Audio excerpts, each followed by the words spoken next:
የመረጠው ጌታ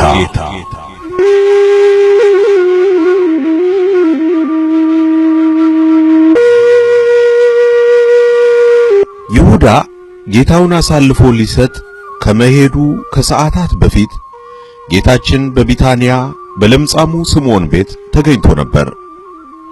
ቅዱስ ዮሐንስ አፈወርቅ እንዳለው ዘማ የነበረችው ባለሽቶዋ ማርያም ይህንን ስትሰማ በለምጻሙ ስምዖን ቤት ሳይጠየፍ ከተገኘና ከፈወሰው የእርሷንም የነፍሷን ዕድፍ እንደሚያነጻላት ተስፋ አድርጋ ገሰገሰች። በፍጹም ንስሐና የልብ መሰበር ወደ ጌታችን ቀርባ በውድ ዋጋ የገዛችውን የአልባስጥሮስ ብልቃጥ ሽቶ ያለ አንዳች ስስት በክርስቶስ ላይ አፈሰሰችው። ቤቱ በናርዶስ ሽታ መዓዛ ተሞላ። የሴቲቱንም ንስሐም ጌታችን እንደ ሽቶ በጎ መዓዛ ተቀበለላት። ይህ የሽቶ መዓዛ ግን ለአስቆሮቱ ይሁዳ አፍንጫ አስደሳች መዓዛ አልሆነም። ቅዱስ አውግስጢኖስ ለነዚህ ለሞት የሚሆን የሞት ሽታ ለነዚያም ለሕይወት የሚሆን የሕይወት ሽታ ነን የሚለው የቅዱስ ጳውሎስ ቃል በማጣቀስ ሴቲቱ ካፈሰሰችው ሽቶ የሚወጣው የሕይወት ሽታ ለአስቆሮቱ ይሁዳ የሞት ሽታ ሆነበት ይላል።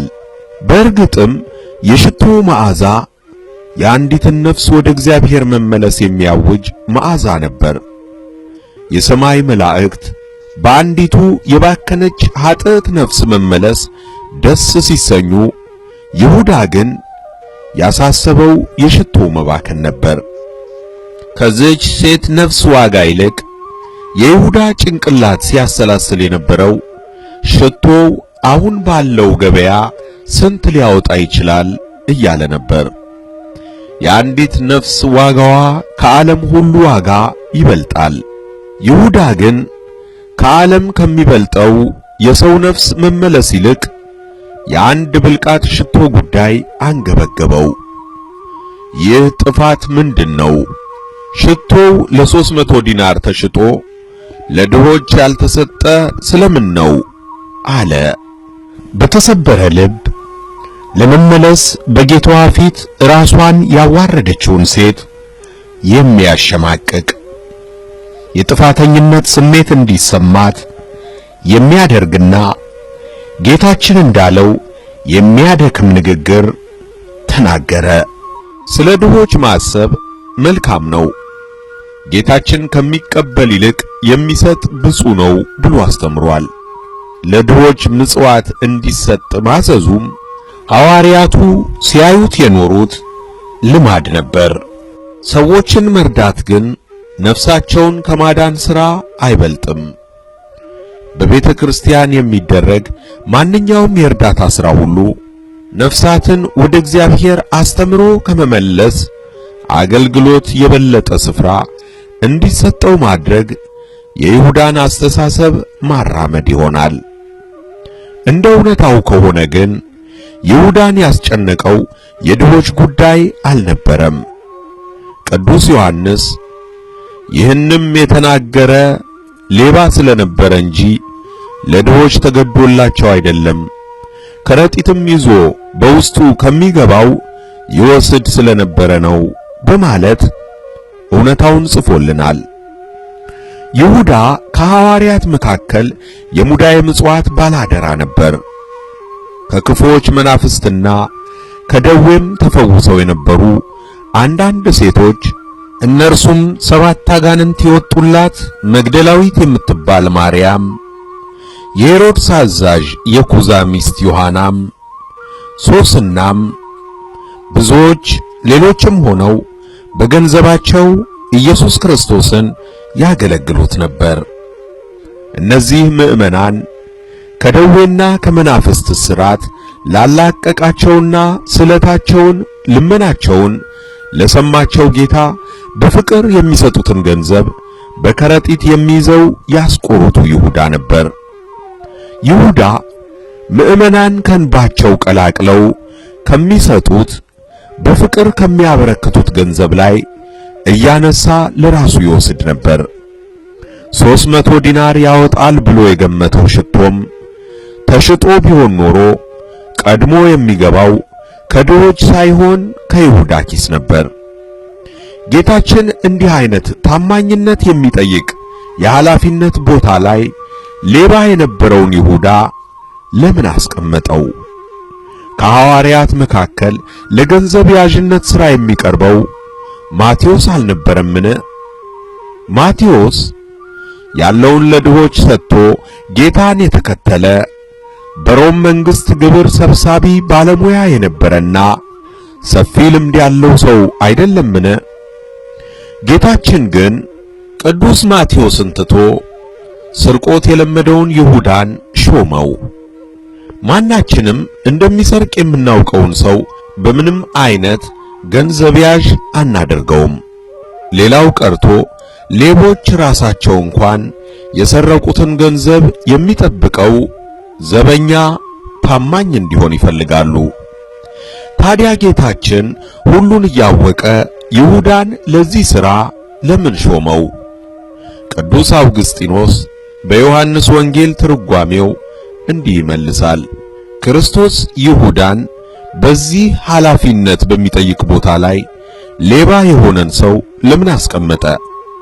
ቤተ ክርስቲያን ለረጅም ዘመናት ሙዳይ ምጽዋትን በሚዘርፉ ሌቦች እንደምትሰቃይ ለማስተማር ነው። ሙዳይ ምጽዋት የመዝረፍ ልማድ ያለበት ሰው ደግሞ ስለ ገንዘብ ሲል ጌታውን አሳልፎ ለመስጠት አያመነታም ይላል። ጌታችን ይሁዳ እንደሚሰርቅ ቢያውቅም በሐዋርያቱ ፊት ግን አላጋለጠውም። እስከ መጨረሻዋ ምሽትም ሐዋርያት የሚያውቁት ታማኝ መሆኑን ነበር። ይሁዳ ሲወጣ ባዩ ጊዜ ይሁዳ ከረጢቱን የያዘ ስለሆነ ኢየሱስ ለበዓሉ የሚያስፈልገንን ግዛ ወይም ለድሆች ምጽዋት እንዲሰጥ ያለው ለእያንዳንዱ መስሏቸው ነበር።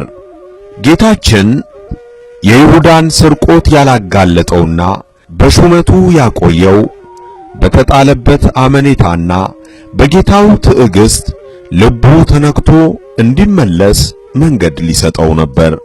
ገንዘብ ያዥነቱ ጌታውን ለመሸጥ የሚያስገድድ የገንዘብ እጥረት የሚያጋጥመው ሰው ስለሚያደርገው ይሁዳን ምንም ምክንያት ሊያቀርብ የማይችል ያደርገዋል። የይሁዳ ችግር የገንዘብ እጥረት ሳይሆን የገንዘብ ፍቅር ነበር። ገንዘብን መውደድ የክፋት ሁሉ ስር ነውና። ይሁዳም ይህን ሲመኝ ከሃይማኖት ተሳስቶ በብዙ ስቃይ ራሱን ወጋ። በይሁዳ በሽታ የምትሰቃዩ ገንዘብን የምትወዱ ሆይ ስሙ። ገንዘብ ከማግበስበስ ጥማታችሁ ራሳችሁን ጠብቁ። ከክርስቶስ ጋር የኖረው ተአምራትን ያደርግ የነበረው የጌታን ትምህርቶች ሁሉ የተማረው ይሁዳ ከዚህ በሽታ ነፃ ባለመሆኑ ምክንያት ወደ ጥፋት ጉድጓድ ለመውደቅ ከበቃ ቃሉን ለመስማት ጊዜ የሌላችሁና በጊዜያዊ ነገር የተወጠራችሁ እናንተማ እንዴት አትወድቁ በማለት ቅዱስ ዮሐንስ አፈወርቅ አስተምሮ ነበር። አክሎም ገንዘብን አለመጥገብ ብዙ ኃጢአትን ያስከትላል። ከገንዘብ ጥማት ውስጥ ሰውን መግደል ይወለዳል። ጠብና ጦርነቶች ይቀሰቀሳሉ። እናንተ ምንም ብላችሁ ልትጠሩት ትችላላችሁ። ሁሉም ክፋት ግን ከገንዘብ መውደድ ይመነጫል። ነፍስ ደሃ ከሆነች ከገንዘብ የሚገኝ ምንም ትርፍ የለም። ነፍስ ባለጸጋ ከሆነች ግን ምንም አይነት በገንዘብ ማጣት የሚመጣ ኪሳራ የለም ይላል። ይሁዳ ወደ ካህናት አለቆች ሄዶ ምን ልትሰጡኝ ትወዳላችሁ? እኔም አሳልፌ እሰጣችኋለሁ አላቸው። የካህናት አለቆች ይሁዳ ጌታውን አሳልፎ እንዲሰጣቸው ምን ተመጣጣኝ ነገር ሊሰጡት ይችላሉ? ሕመምተኞችን እንዲፈውስ፣ አጋንንትን እንዲያስወጣ፣ ሙት እንዲያስነሳ ስልጣን የሰጠውን ለማሰር ለመፍታት እፍ ብሎ የሾመውን የ3 ዓመት መምህሩን ክርስቶስን ለመሸጥ ለይሁዳ አይሁድ ምን ተመጣጣኝ ነገር ሊሰጡት ይችላሉ? ቅዱስ ዮሐንስ አፈወርቅ ይጠይቀዋል። ምን ልትሰጡኝ ትወዳላችሁ? እኔም አሳልፌ እሰጣችኋለሁ አለህ። እስቲ ንገረኝ፣ ክርስቶስ ያስተማረህ ይህንን ነበር? ወርቅ ወይም ብር ወይም ናስ በመቀነታችሁ አትያዙ ብሎ አላስተማረህም? ይለዋል። ይሁዳ ግን አሳልፎ ለመስጠት ወሰነ። ጌታችን ለሁለት ጌቶች መገዛት የሚቻለው ማንም የለም። ወይም አንዱን ይጠላል፣ ሁለተኛውንም ይወዳል፣ ወይም ወደ አንዱ ይጠጋል፣ ሁለተኛውንም ይንቃል። ለእግዚአብሔርና ለገንዘብ መገዛት አትችሉም ብሎ አስተምሮ ነበር። ይህን ትምህርት ቁጭ ብሎ የተማረው ይሁዳም ለሁለት ጌቶች መገዛት አልተቻለውም። ከእግዚአብሔርና ከገንዘብ ገንዘብን መረጠ። ጌታውን ጠልቶ ገንዘብን ወደደ። ጌታውን ንቆ ወደ ገንዘብ ተጠጋ። ይሁዳ ለካህናት አለቆች ለድርድር አላስቸገራቸውም። ምን ልትሰጡኝ ትወዳላችሁ ብሎ እድሉን ለነርሱ አሳልፎ ሰጣቸው።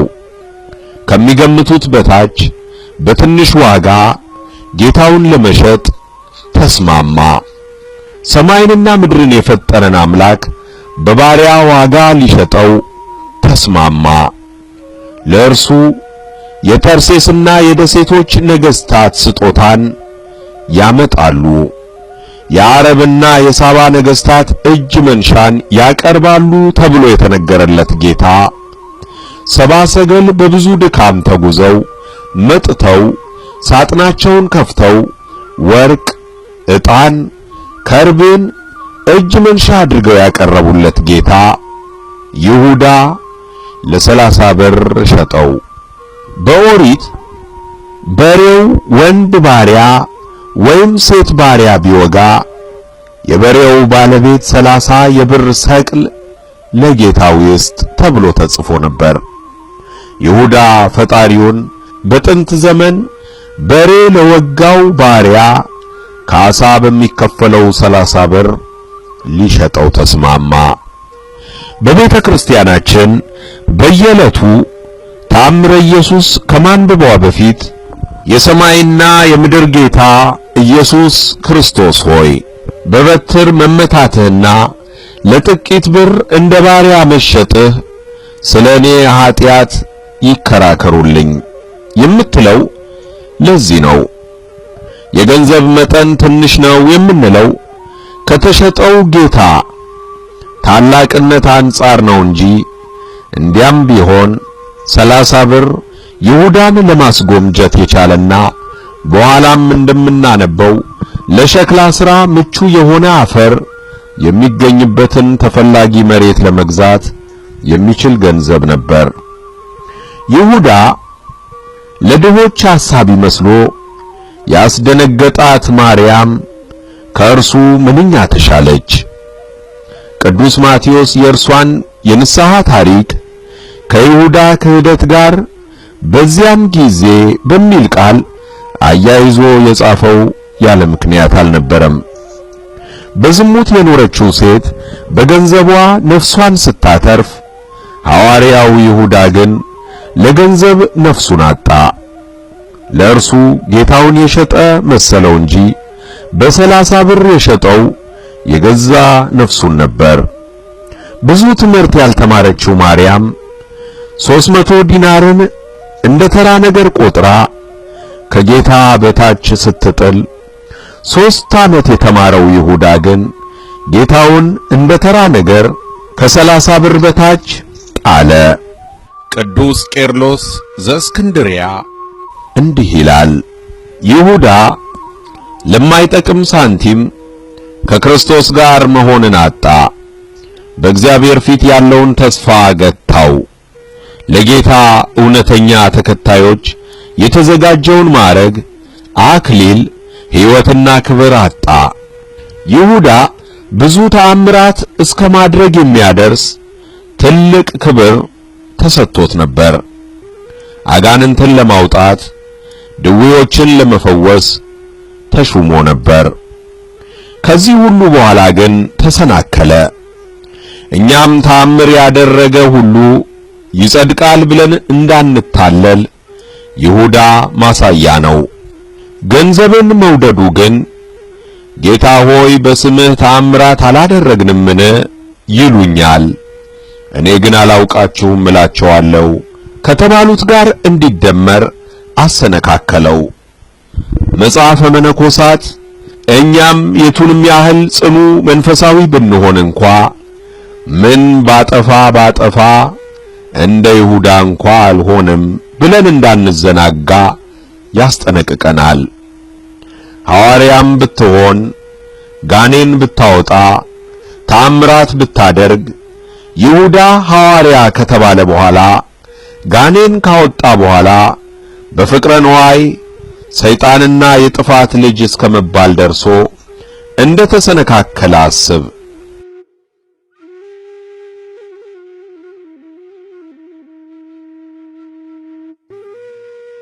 ሕማማት በቀጣይ ክፍል እስክንገናኝ ቸር ይግጠመን። አሜን።